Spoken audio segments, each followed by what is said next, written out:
Hi, I'm Sadie Schoenfelder, and today I'm going to be doing my reflective vlog over my persuasive speech presentation that I gave. The first question is, what is the purpose of this speech? The purpose of this speech was to persuade an audience about a topic that we felt passionate about.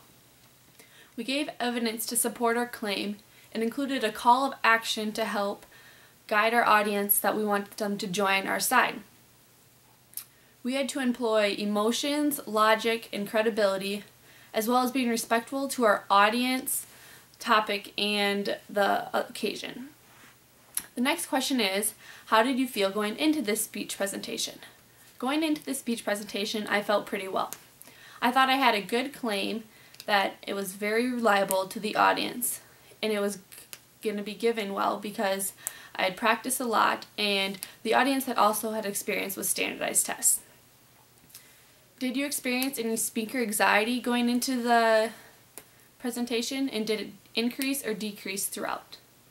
My speaker anxiety slowly decreased throughout the duration of my speech. I got more comfortable. In my conclusion though, I stumbled a bit over my words and my speaker anxiety spiked. But I managed to keep going and get myself under control and calm down. The next question is, was your technology adequately prepared? What could be done differently or better? I felt that my technology was pretty well. I had HD video quality and it seemed to pick up my voice very well.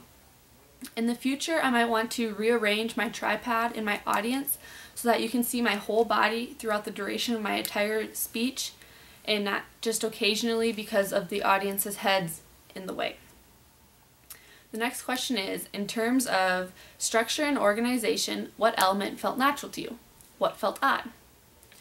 The introduction felt very natural for me. I've written very many introductions before, and I opened it up with a question that was not necessarily always asked. Also, I was used to stating the thesis statement and the 3 main points in the introduction. The call to action, on the other hand, was something that I had not done before. It felt kind of odd. I had to include my call of action in my conclusion of my presentation, and it was something new, so I had to try to find a good way to do this. The next question is, how did you consider your audience when developing your speech? How did your audience respond to your speech? I made sure to choose a topic that my fellow classmates could relate to. I have talked to other students about standardized tests before, and it seemed to fit. My audience responded very positively to my presentation.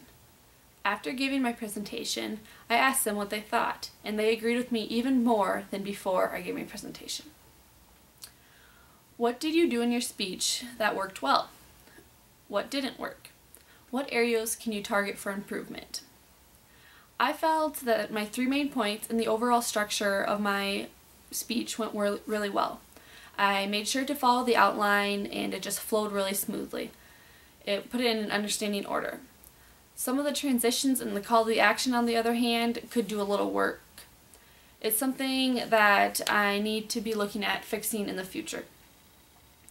The last question asks us to connect our learned experiences to the class readings and concepts.